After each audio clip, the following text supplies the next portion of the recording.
up, y'all? It's your boy Game27, and once again, thank you for joining my channel. First of all, I want to apologize that I haven't been giving y'all much content like I've been doing these past couple of weeks, but I've been busy. I've been moving. I'm still settling in my new place. As you can tell, I'm in another room, but I still got a lot of things I got to do, and I still got a lot of things I got to share with y'all. So I really got a couple of things I want to talk to y'all about right now, and I won't be able to, get into everything, the full details about all of this incoming Nintendo news that we continuously keep getting every other hour. But like I said, we will get to that tonight with the Real Talk with the Real Gamer podcast. So you make sure that you come to my podcast tonight at 8 o'clock Central, 9 o'clock Eastern Pacific time. We got a lot of stuff to discuss with y'all tonight. I'm so excited to talk to y'all about this stuff because there's a lot of positive Nintendo news has been going our way these past few days. I'm really happy, I'm really excited, and I really hope that y'all are excited. So like I say, tonight 8 o'clock Central, 9 o'clock Eastern Pacific, and let's go ahead and get to the topics. Okay, y'all remember at the Nintendo Switch presentation when they announced that there was over 80 plus games in development from like 50 publishers or whatever. And it seems that it had went up dramatically, and I'm really happy that they announced that. And it's just basically giving us a very bright and promising future for the Nintendo Switch. So I'm really happy to give y'all these details, and I'm gonna go ahead and read this little paragraph. Those games in development from more than 70 publishers illustrate an increase of interest in the new console from publishers. After the presentation, January 13th, we have continued to receive requests from more and more software publishers who want to develop games for the system. Kimishima said during the briefing earlier this week. At the presentation, we announced that there were over 80 titles in development from more than 50 software publishers, but that number has now climbed to over 100 titles from more than 70 publishers. He added that there are still unannounced titles will be detailed in the future. Kimishima also pointed out and he explained why Nintendo is spacing out the releases of Nintendo's big in-house developed games instead of releasing them all when the system comes out in March. So that's another discussion I could talk about a little later. But yeah, I'm really excited to bring this up because this news right here just basically shits on the Wii U. It shits on the whole entire life cycle of the Wii U because first of all, we get a lot of these heavy hitters this year, in which it took the Wii U about 5 years to get these games. Like Nintendo's already started this generation very, very promising. I'm really excited. I'm excited for Legend of Zelda Breath of the Wild come out during the launch period of the Switch. I'm excited about the Super Mario Galaxy. I say Galaxy. I wish we had a Galaxy, but the Super Mario Odyssey that's coming out during the holiday looks so damn promising. It looks so damn good. That game right there gonna be a contender for the game of the year. You got Splatoon 2, which is an upcoming promising franchise, so really well.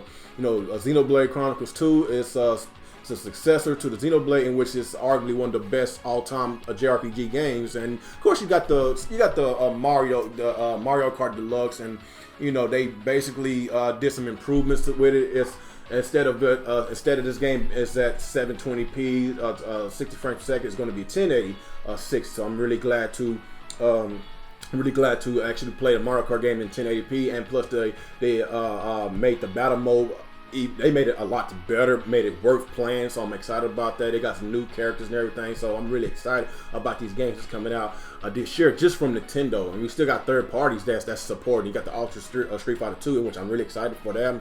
You got the Skyrim, you got the NBA 2K18. There is some games, a lot of games coming out this year. It might not be some of the games that you want, but as far as a Nintendo fan, there's a lot of games that's going to bring in a lot of Nintendo fans. And I really believe that since this system, I really believe it's going to sell a lot. It's going to draw in a lot more games. It's going to draw in a lot more third-party support, and it's going to draw in some multiplats. I can't guarantee all the multiplats, but it's going to draw in a lot of multiplats because I feel that Nintendo is doing everything right. They're doing everything right. The advertisement right. They're doing everything right, and which is going to draw in a lot of sales. It's going to draw in a lot more interest with third parties. Y'all think 100 titles is a lot? It's going to be a lot more, especially with the next topic I'm about to talk to y'all about. You know what? Let's just go ahead and skip to the next topic.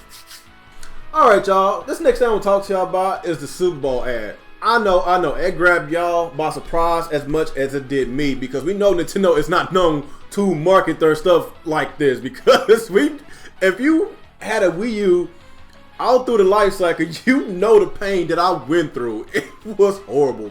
The marketing was horrible. The third-party support was horrible. The ongoing support for the Wii U was horrible, even from Nintendo standards. Like, it was bad. It was really, really atrocious to be a Wii U owner. You know, it had some good games, but you know, paying $350 at launch for a handful of games it doesn't justify the price of it. It does not justify the price, and also don't justify the price of still paying $300 for a dead console. It would still cost $300. I just don't understand. But Nintendo is basically doing everything right this time. I've been saying this for a while. They need to do the exact opposite of what they did with the Wii U, and that's exactly what they're doing. And this might be one of the reasons why they delayed it, because they know the Super Bowl is coming. You know, the system's coming out in March. So how can you gravitate a lot of these people, these unaware people that don't know anything about the Switch? You catch them, you grab them during the Super Bowl, where there is over 100 million plus viewers watching the Super Bowl. As I recall, last year's Super Bowl, it managed to get 110 million people watching. So that is very, very good what Nintendo is doing. And just looking at the Super Bowl ads, it's really catchy and it's very, very well done. I love on how they basically tell you how the system works, tell you that it's a handheld, then you know you can take it on the go, you can basically play it at home, you can use different controllers, you can use a Pro controller, whatever. And you know, it just basically tells you point blank on how this thing is. And they showed the system, in which they did not do with the Wii U. All they keep showing was the damn gamepad, in which it basically confused a lot of people. So basically, this Switch right here is going to be Nintendo's next successful console. You know, I know a lot of people still call this the Wii U 2.0, and this is not a Wii U 2.0, people, because if it was a Wii U 2.0, then the Wii U, then the Switch would have basically had a lot of old ass third-party ports coming to the Switch day one that's missing a lot of content. You know, if this was the Wii U 2.0, then we wouldn't got the Legend of Zelda coming out the first year. A 3D Mario game coming out the end of the first year. Like, come on, man. Like, this is not the Wii 2.0. There's a lot of games coming out the first year from Nintendo, in which we did not get the first year with the Wii U. And you, like I said, you can't take the gamepad and go like you could do with the Switch. So let's go ahead and just lay that to rest, people. This Wii U 2.0 is not the Wii U 2.0. Did Nintendo advertise the Wii U at the Super Bowl? No, they did not. So let's just lay it to rest. But like I say, man, both versions of the ads was really good. I would love if Nintendo can play that minute and 40-second ad, and it shows a lot more details, but it showed enough with the 30-second ad.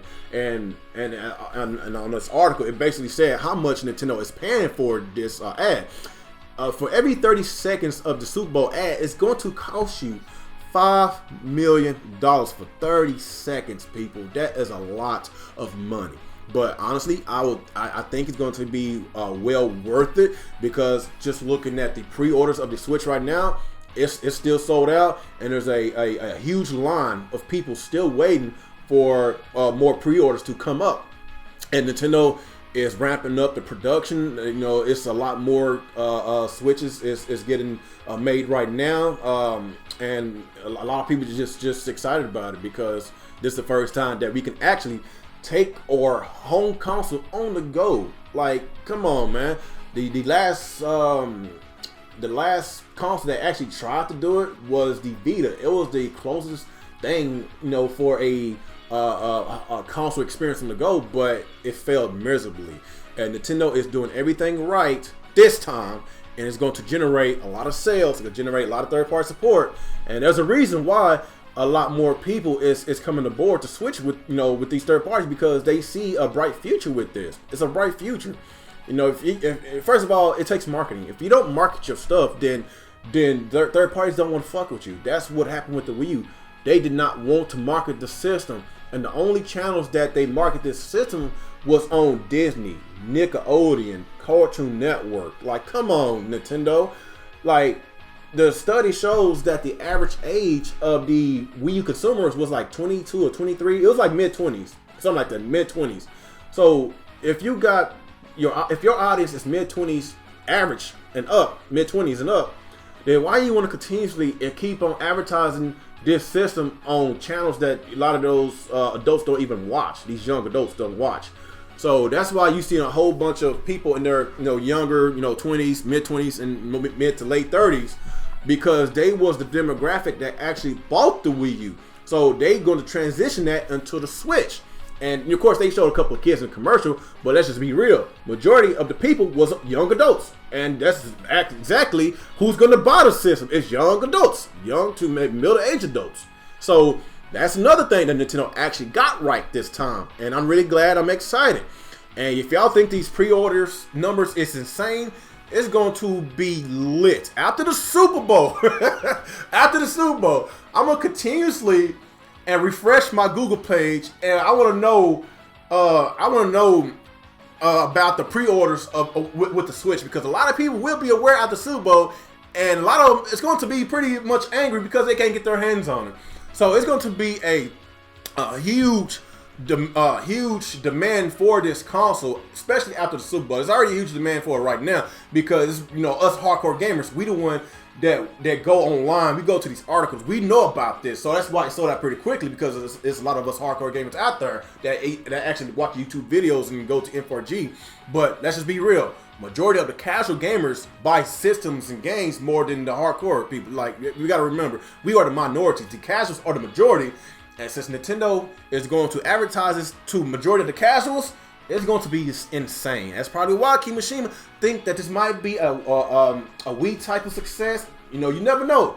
I won't judge right now, but from what I'm seeing right now, it's going to be really huge. I'm really excited to talk about it. And it doesn't matter if they show the 30-second ad or the minute-and-a-half ad or the Super Bowl ad. It's good. The music of it is good. I think it's called Believer, the name of that soundtrack.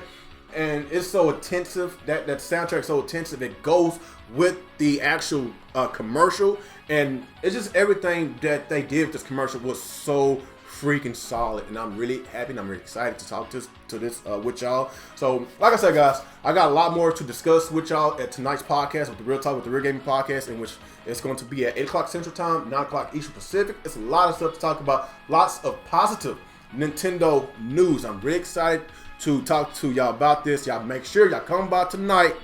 If you're not subscribed to this channel, please subscribe to my channel. Follow me on Google+, follow me on Twitter. It's all in the link of the description below. And after that, guys, I'm out of here. Peace out.